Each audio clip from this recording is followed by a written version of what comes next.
prayers, I will invite the member for Prospect to grace us with prayers. Let us pray.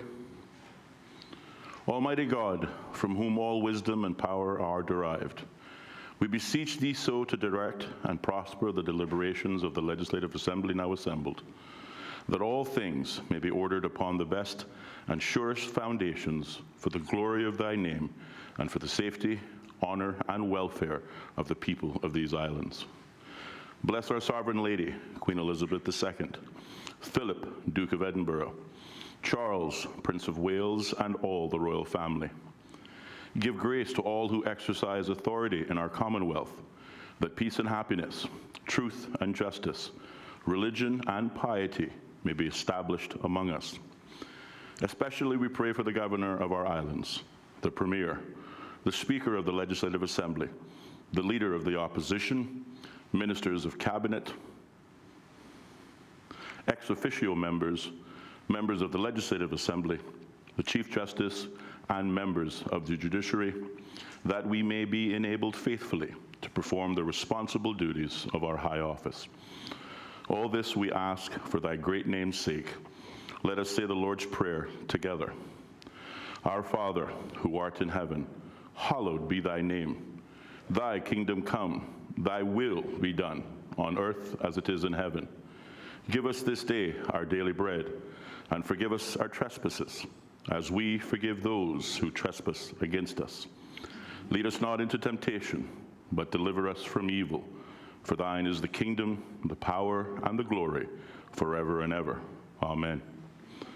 The Lord bless us and keep us. The Lord make his face shine upon us, and be gracious unto us. The Lord lift up the light of his countenance upon us, and give us peace, now and always. Amen. Please be seated. Proceedings are resumed.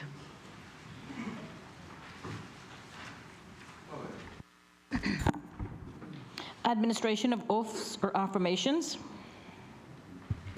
None. Reading by the Honourable Speaker of messages and announcements. I have received apologies for the absence of the Honourable Premier and the Honourable Attorney General. Presentation of petitions. None.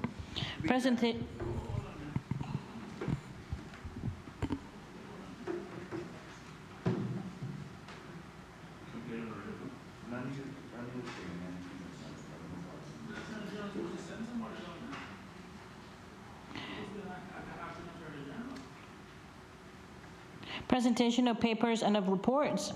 Report of the Standing Finance Committee on the Supplementary Appropriation January 2018 to December 2018 Bill 2020 and the Supplementary Appropriation January 2019 to December 2019 Bill 2020 to be laid on the table by the Honourable Minister of Finance and Economic Development.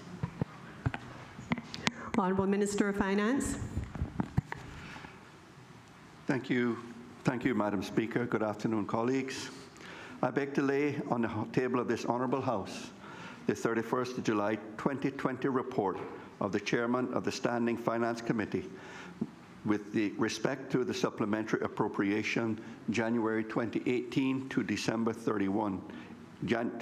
2018 Bill 2020 and the Supplementary Appropriation January 2019 to December 2019 Bill 2020. These bills are in respect of the government's financial years that ended on the 31st of December 2018 and the 31st of December 2019. So ordered.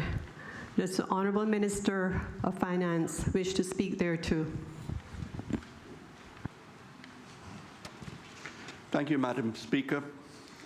Madam Speaker, in accordance with Standing Order 64-7, the Standing Finance Committee agreed that I submit to this Honourable House the 31st of July 2020 report of the Standing Finance Committee that has just been tabled. The committee started its meetings on Wednesday the 29th of July 2020, and its last meeting was held this afternoon. This afternoon's meeting was not publicly broadcast, simply because the meeting merely involved the committee's review of its report and minutes that were prepared by the Clerk of the Legislative Assembly. Madam Speaker, the committee approved all of the items on the schedule to the supplementary appropriation January 2018 to December 2018 Bill 2020, and did so without amending any of the items on the bill's schedule. The committee also approved the items on the schedule to the supplementary appropriation January 2019 to December 2019 Bill 2020, but did so with some amendments to the items on the schedule to the bill. Madam Speaker, as the proceedings of Finance Committee were and are publicly available, it is not necessary for me to elaborate any further on the committee's proceedings. The committee agreed that the report that has just been laid on the table of this Honourable House be the report of the Standing Finance Committee on the aforementioned bills. Thank you, Madam Speaker.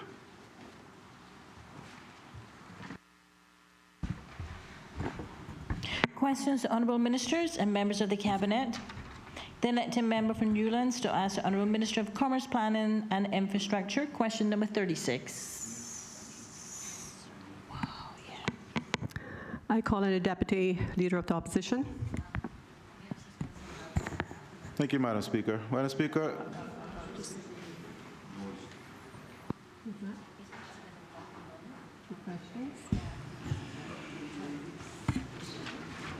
Madam Speaker, I move the suspension of Standing Order 23, 7, and 8 in order for questions to be taken after 11 a.m.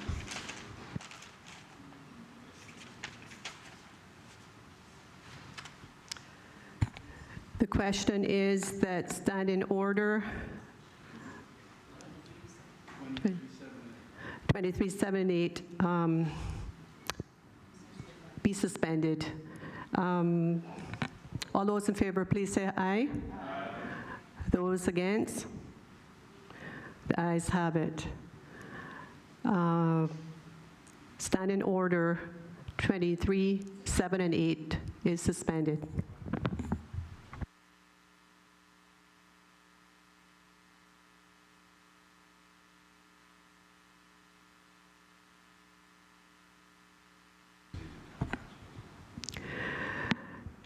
The Deputy Leader of the Opposition. thank you, Madam Speaker. Madam Speaker, I rise to ask question number 36 on the order paper, which reads as follows. To the Honourable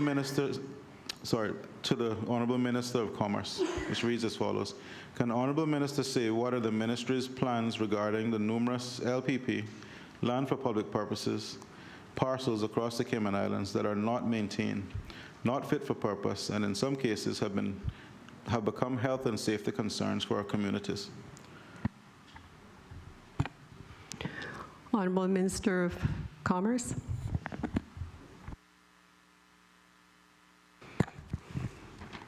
Thank you, Madam Speaker. Madam Speaker, I thank the member for the question. Madam Speaker, the answer, it is for the developer or homeowners association to facilitate auxiliary amenities and/or further improvements of LPP parcels for the benefit of those residing in the subdivision area.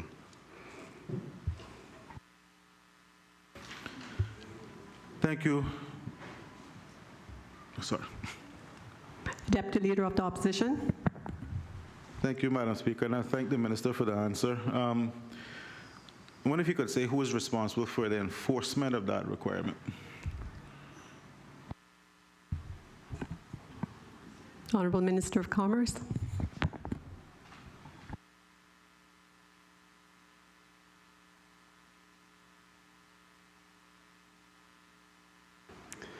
Madam Speaker, I don't think there's any, I thank the member for the question. I don't think there's any mechanisms after the property has been designated as LPP as far as redevelopment or maintaining of that. There are several laws, for instance, under the public health law or the planning law for the upkeep of properties, and quite often we have used those laws to force landowners, not just LPPs, but landowners to clean up the properties. One of the issues with the LPPs, Madam Speaker, is that quite often they are left in the name of the development company who developed the subdivision, and then they simply let the company fall away and don't have to pay the fees, and then 10 years later, by law, the property then becomes a part of the Crown, which leaves the government in an untenable situation of maintaining or taking possession of these properties. So Madam Speaker, there's no clear mechanism other than when if the property is held in a strata, or if the company holding the property title is up to date, then we can use other laws to enforce whether there's a garbage or refuge or the public health aspects of it, or from the planning perspective, keeping your property tidy. The government have from time to time worked along with homeowners associations, with stratas, with community groups to develop these properties, or to assist them in developing the properties so that the community can use them. If the property is still held by an individual or by a company in good standing, then we would have to get permission from that company or individual for government to participate in the development of the plot. Or otherwise, if it's in the Crown, then the government have in the past assisted a homeowners association or a strata group in developing the properties. Deputy Leader of the Opposition. Thank you, Madam Speaker. So, Madam Speaker, my understanding is that when these developers apply for planning permission, they're required to set aside a certain amount of land for LPP purposes. The reason for that is that these parcels would then be used by the community to enhance the community that they're actually building. Wouldn't it make sense to then change the law to require that before they can start selling properties or people can start occupying whatever development is being built, that these things be developed into what the original intention was, which is a park, and it doesn't have to be anything expensive, but something that can be used by the community, rather than what I'm seeing now, where we have huge parcels of land that are overgrown. People are dumping garbage on them. They're infested with rodents, and people living next to them are complaining. I mean, the purpose of the law was of the parcel was that why don't we make it so and put some enforcement in there, or at least make it a requirement before you start building that you have to do that. It seems like an easy solution. Honourable Minister of Commerce. Thank you, Madam Speaker. I thank the member. Madam Speaker, let me just first say that I agree with the member, and we are, through the Plan Cayman process, going through a series of amendments to the plan and the development law. And so certainly something I will ask my team to make a note about, that we will review it going forward. There is also the issue, as a member was speaking, and again, like I said, if there's any way that the government can help, certainly my Ministry of Assisted Persons in either clearing or developing the properties. We have run into issues in the past, as he spoke about the neighbors or the person next to it. Although buying the property, knowing that it was a land for LPP next to them, we've had issues where they have also objected to any parks being put there or anything that would create noise, or a basketball court or anything of the nature. So there's a lot of variables in the situation. But again, if the member can organize a community group and get permission from the landowners, we'd be happy to assist. And I take an undertaking to review the section of law that deals with LPPs as we go through this Plan Cayman process. Deputy Leader of the Opposition. Thank you, Madam Speaker. I just want to thank the Minister for that response and that offer, and I will make good on that. Just one last one. Can these parcels be bought and sold.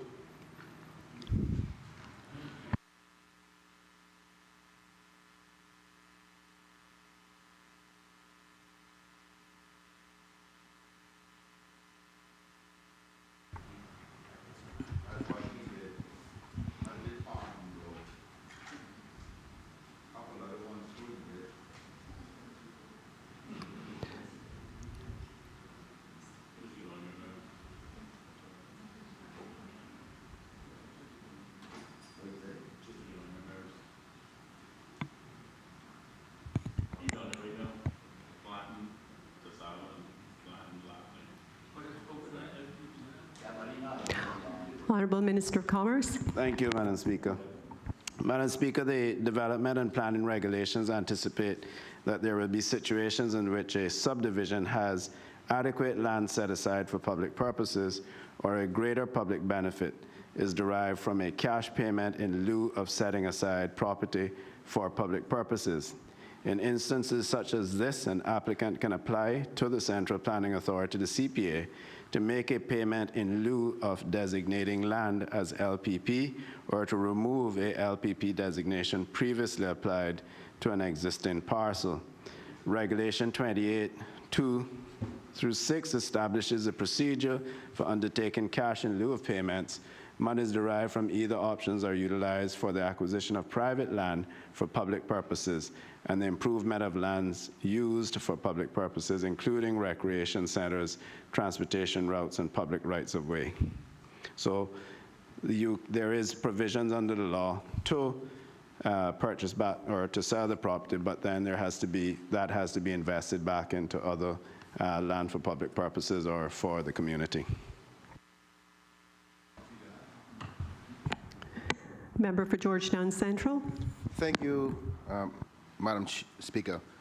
Can the minister say if the current landowner or the current company can sell the property to another individual?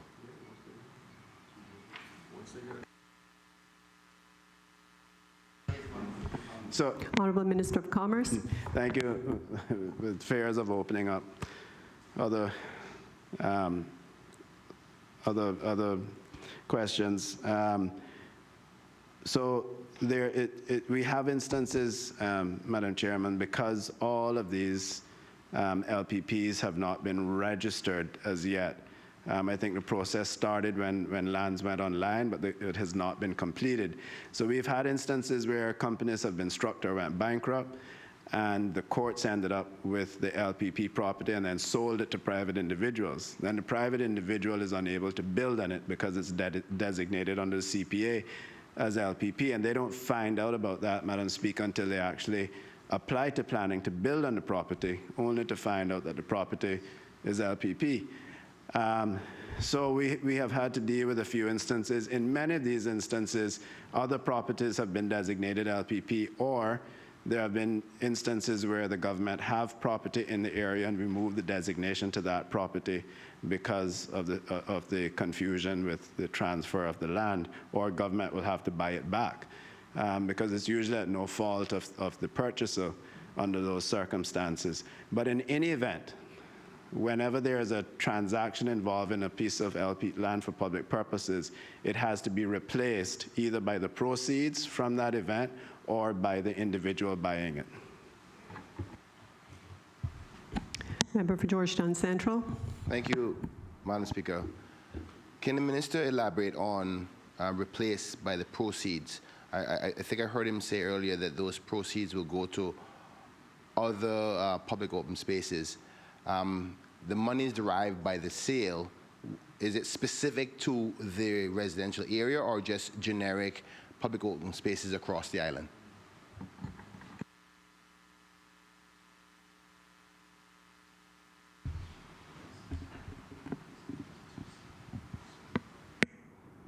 Honorable Minister of Commerce. It's quite a process. Thank you, Madam Speaker, and to the members. Quite a process. First and foremost, the CPA would have to be, in the instance that the member's speaking to, the CPA would have to be convinced that there is enough LPP in the area or that there is adequate LPP for an outright sale or the purchase back of the property by the developer. And then the funds go into a government fund to be used for those purposes, but not restricted to the area. Because of, like I said, previous to that happening, the person would have had to prove and the CPA would have to be satisfied that there's already enough adequate LPP in the area. Member for Georgetown Central. Thank you, Madam Speaker. I think I'm a bit confused now. When you say purchase back, are you saying purchasing it from the government or purchasing it from the landowner? Because the money, who's selling it?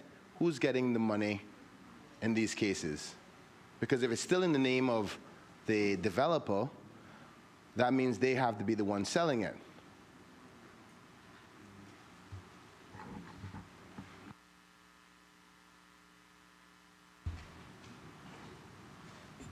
Honourable Minister of Commerce. Thank you, Madam Speaker. Thank the member for the question. In either way, whether it's an available parcel that had been struck by another previously, or if it is a developer who has developed the property and has provided enough adequate LPP in the area and has applied to the government to say, we have more than adequate LPP. The neighbors have said that they don't want LPP there, and we've polled the neighborhood. I would like to purchase that designation back or purchase it back. So he would pay the value of the property to the government to remove the LPP designation that he can develop it or use it as a right-of-way or anything else. Member for Georgetown Central? No? You're good? Okay. Then elected member for Georgetown Central to ask the Honourable Minister of Commerce, Planning and Infrastructure, question number 37. Member for Georgetown Central. Thank you, Madam Speaker. I rise to address the question standing my name on order paper to ask the Honourable Minister and Department of Minister for Commerce, Planning and Infrastructure. But Madam Speaker, I would like to withdraw this question.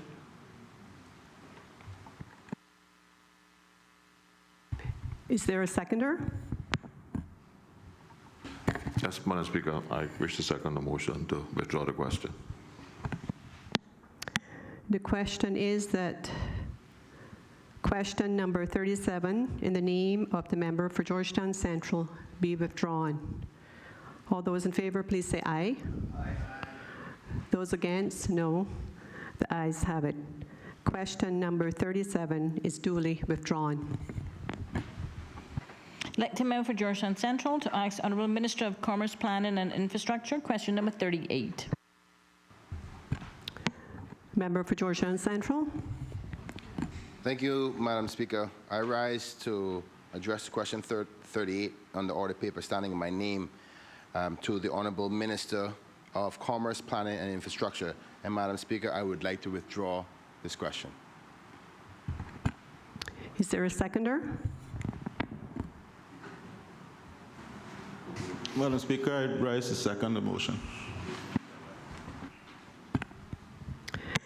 The question is that question number 38 in the name of the member for Georgetown Central be withdrawn. All those in favor, please say aye. Aye. Those against, no. The ayes have it. Question number 38 is duly withdrawn. Statements by the Honourable Ministers and members of the Cabinet. None. Personal explanations. None. Obituary and other ceremonial speeches. None. Raising a matter of privileges. None. Government business. Bills. Third readings. The Supplementary Appropriation, January 2018 to December 2018 Bill 2020. Honourable Minister of Finance. Thank you, Madam Speaker. Madam Speaker, I beg to move that a bill shortly entitled the Supplementary Appropriation, January 2018 to December 2018 Bill 2020 be given a third reading and passed. Thank you, Madam Speaker.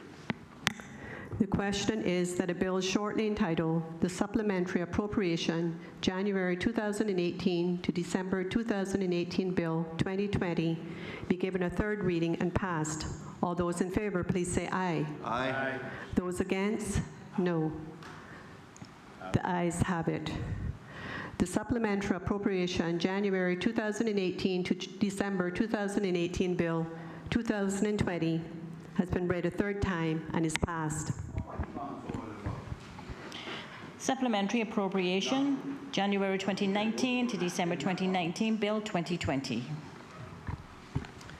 The Honourable Minister of Finance.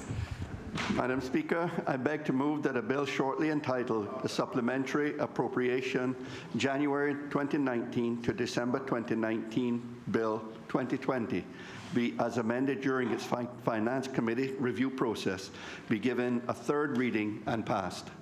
Thank you, Madam Speaker.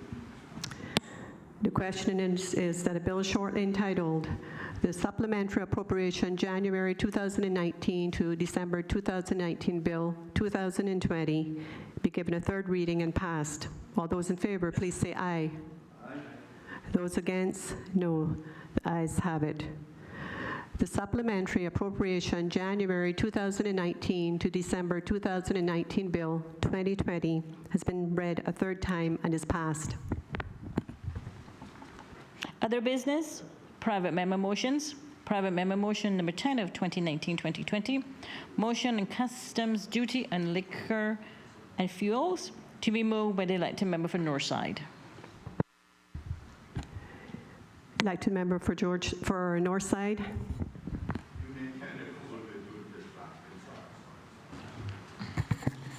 Thank you, Madam Speaker. Madam Speaker, I wish to move private members motion number 10 of 2019-2020. Motions on custom duty on liquor and fuels. Whereas all goods, merchandise, and all other items imported into the Cayman Islands except for fuels, gasoline and diesel, and alcohol for consumption are charged duty on cost of the goods plus insurance and freight. And whereas fuels and alcohol for consumption are charged on volume, and whereas this leads to discrimination against all residents who drink cheap liquor, and whereas fuel imported companies do not have to disclose the cost of the fuel being imported, which could lead to government losing revenue.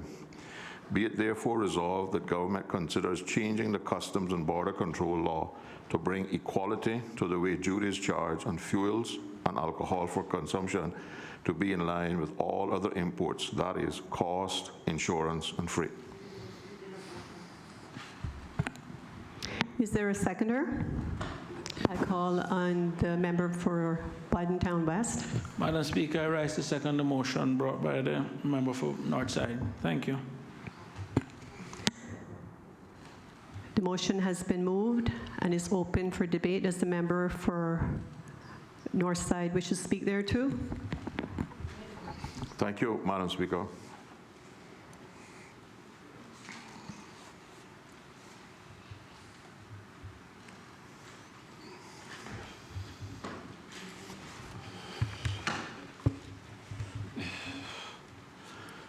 Madam Speaker, as the motion says, there are only two items that are imported into the Cayman Islands that are not charged customs duty on the cost of the items plus the insurance and freight at the rate set in the customs tariff law as a percentage of cost, insurance, and freight. These two items are fuels and liquor. Duties on these two items is based on volume. In the case of liquor, it is per liter, and fuel, it is per gallon.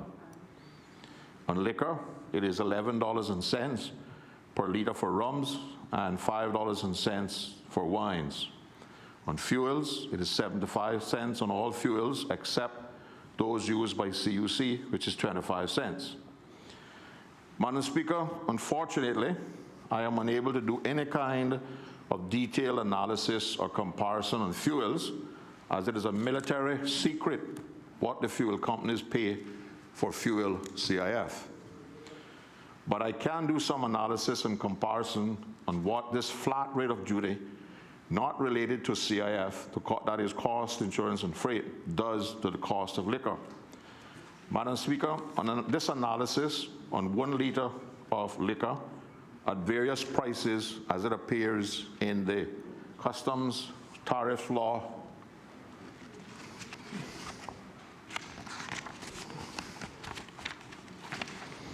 in chapter 22 on page 48 of the bill.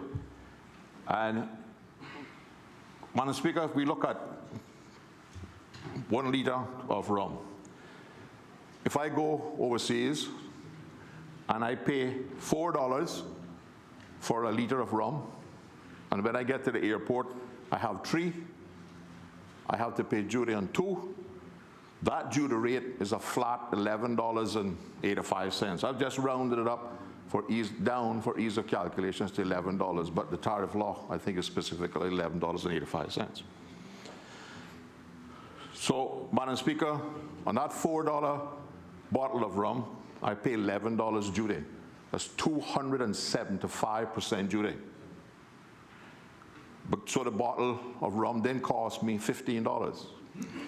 If I was to pay the standard duty, which is 22%, I would only be paying 88 cents duty, so the bottle of rum would be $4.88. If I bought a $20 bottle of rum, it is the same $11 duty. So when I get to the airport, I pay the duty, it becomes $31.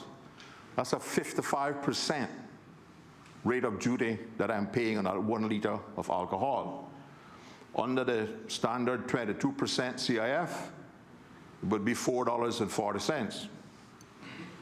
If I bought a $50 bottle of rum, the current duty rate is still $11. That's a 22%.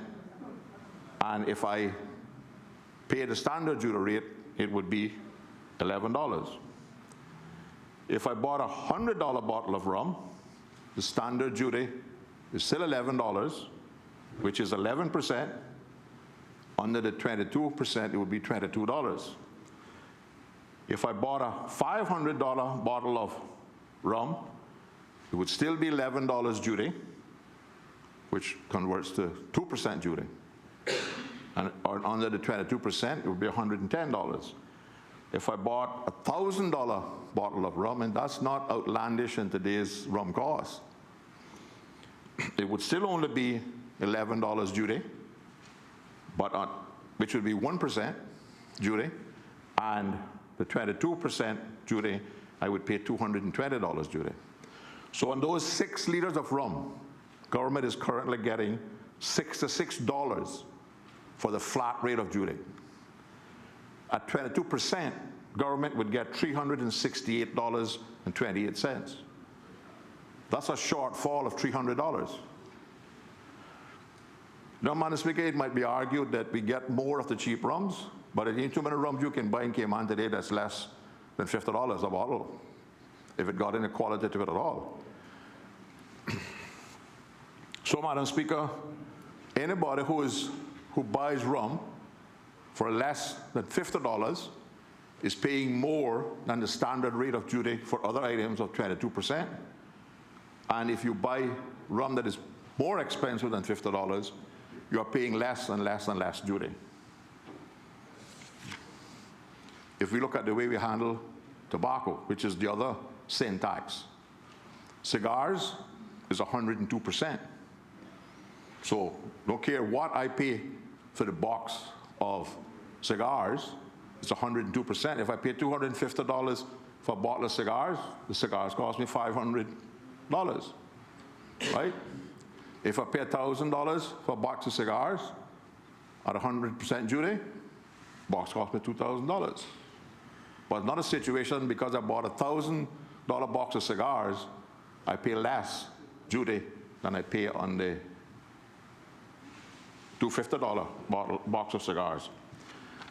I'm not suggesting that the government should increase the duty on liquor to 100%, but that's what we've been trying to make the people in this country believe for years, that we tax liquor heavily.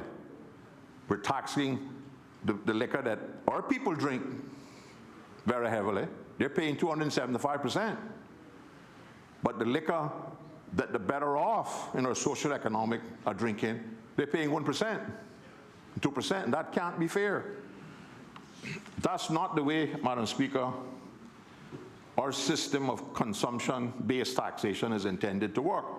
On everything else in this country, if you buy an item, the more duty you pay, the more expensive the item is, the more duty you pay at the standard 22%. So, Madam Speaker, I think it is time for the government to look at this. And I'm not asking the government to increase the duty, but I believe the government stuck to the 22%, the government would still get a lot more revenue than it's currently getting on a fixed flat rate of $11. Now, Madam Speaker, on the fuel side, I don't know whether it would increase the income to government, but it certainly would force the fuel companies to tell government what they pay for the fuel, first cost. It would force them to tell government what the cost of freight is, or getting transportation here, and whether they pay insurance it or not. And government, they would then have a ready comparison to see where the markup and where the profit is being made on fuels in the Cayman Islands. Because government could easily determine from an invoice what the fuel costs, including government duty. And I know the minister is an accountant himself, and he got good accountants working for him. It wouldn't take him long to balance the percentage at which we're going to import fuel to get the same 25 cents on the fuel. So I'm not asking government to increase the duty on fuel, but if we did it on a percentage basis, it forces the fuel companies to declare what they're paying for the fuel, and that seems to be the problem why we can't better regulate the fuel costs in Cayman. So, Madam Speaker, I'm asking the government to consider changing the format by which duty is cost on liquor and on fuel to a percentage of the cost plus insurance and freight. And Madam Speaker, I encourage all members to support the motion. Thank you. Does any other member wish to speak?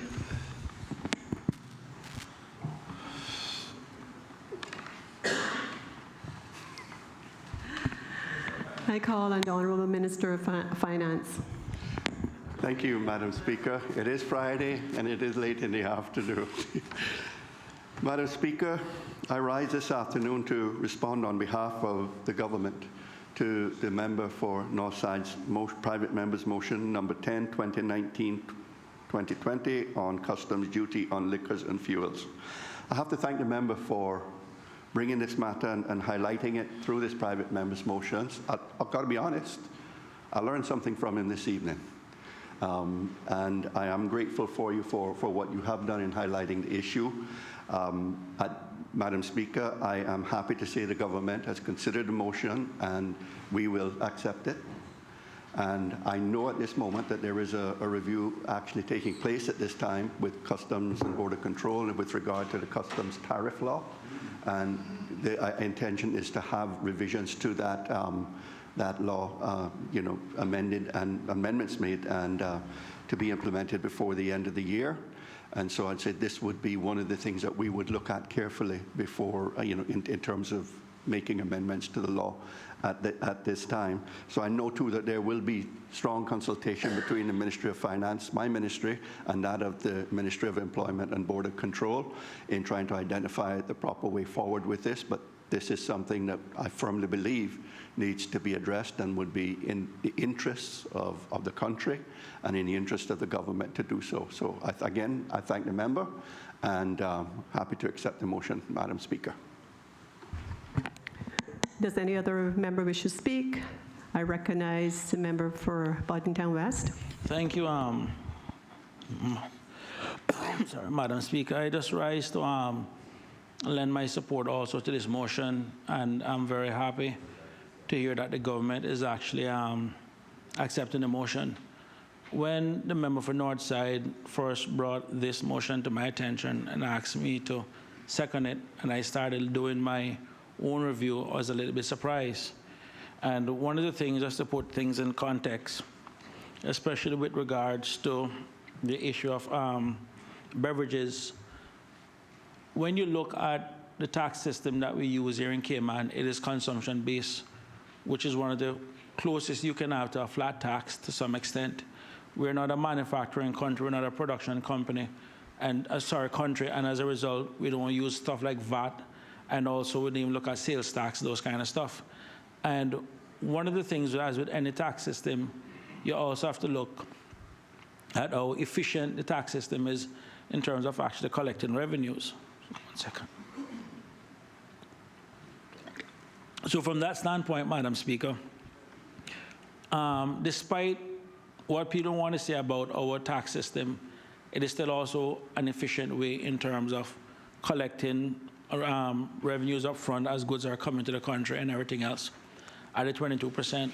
When you look at the compendium statistics and you look at, for example, on page 115 of the 2018 compendium statistics, and you look at the beverages and tobacco that come into the country, you will see that the range between between 2012 and 2018, between 3.6% and 4% of the total amount of imports. But then when you actually look at the amount of duty that government collects on it, it is anywhere from 10 to maybe 12, 14, 15% some years. So even as a proportion of percentage of goods coming in, it is disproportionate to the other goods. In other words, government is charging a lot of duty on it. And as the member for Northside pointed out during his contribution, if people are drinking or the more inexpensive rum, they're in essence subsidizing the more expensive stuff. And the whole idea behind the consumption tax, it was a flat tax based on value. So in other words, what you consume is what you basically pay on. But those two issues, it is definitely a discrepancy within our system of taxation. Equally so with fuel. If you look at the fuel prices, which has stabilized over the last number of years, and one of the main things for that stability has been with the fuel industry fighting for survival. 1 second. Still recovering from this cough that won't go away, and I only get it when I come down here, Madam Speaker. I don't know what's down here.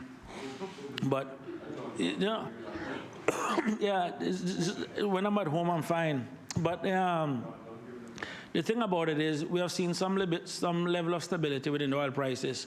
And if you go back to the old issue, when you had the fracking issue that was coming up, it is now in the best interest of the OPEC plus countries to keep oil at a certain price to basically stave off the rise in other alternatives to oil and to keep people dependent. So in other words, like anything else, you keep the price at a certain point, you can keep people dependent on it as opposed to trying to switch to something new.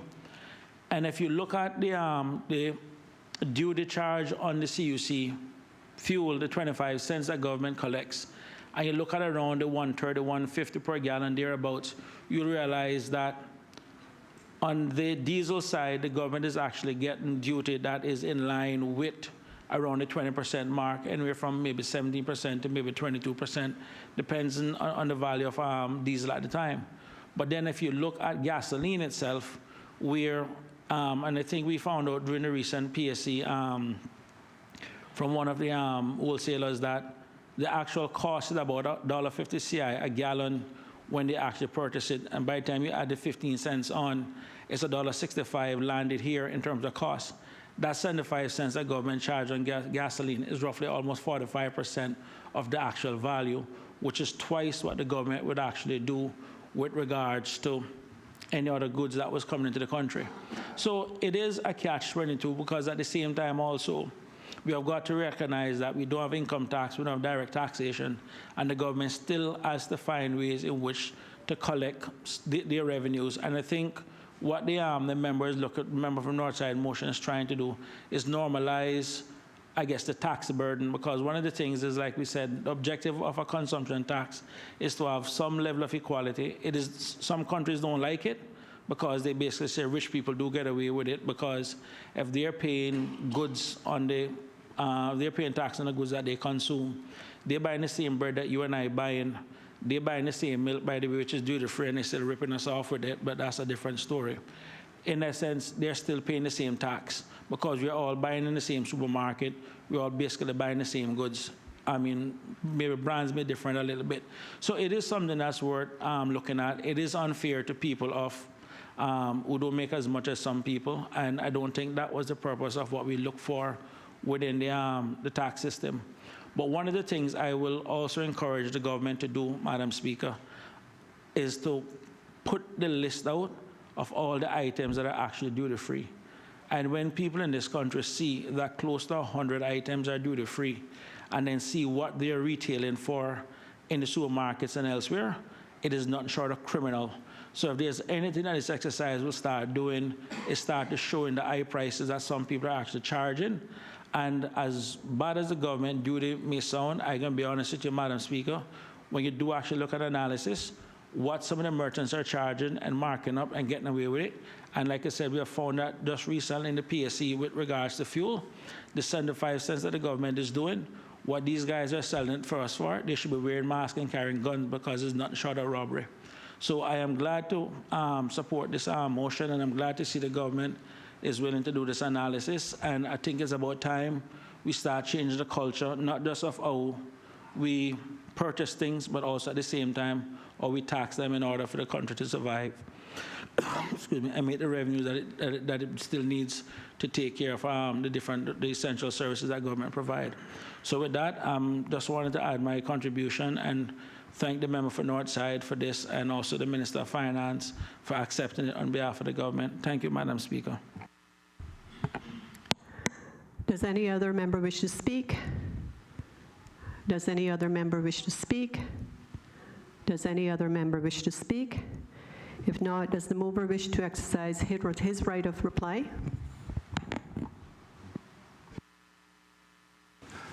Thank you, Madam Speaker. Just to thank the government for accepting the motion and trust the members for their support. Thank you. The question now is, be it therefore resolved that government considers changing the Customs and Border Control law to bring equality to the way duty is charged on fuels and alcohol for consumption, to be in line with all other imports, that is cost, insurance, and freight. All those in favor, please say aye. Aye. Those against? No. The ayes have it.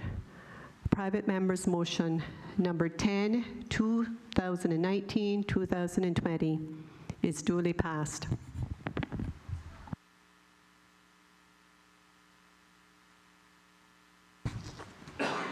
Private member motion number 11 of 2019-2020, motion on fair trade and competition legislation, to be moved by the elected member for Northside.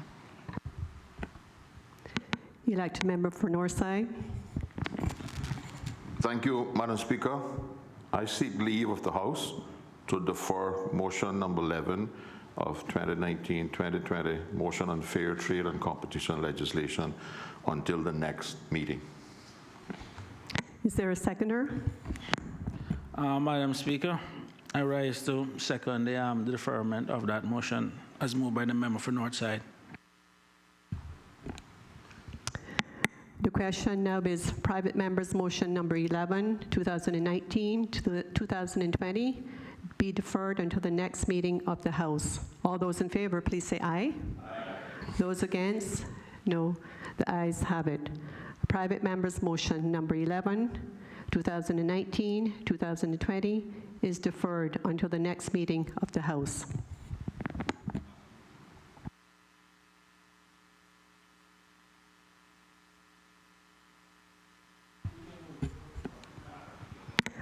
I will now call on the Honourable Minister of Finance to move the adjournment. Thank you, Madam Speaker. Madam Speaker, I rise under the relevant standing orders to move the adjournment of this Honourable House sine die.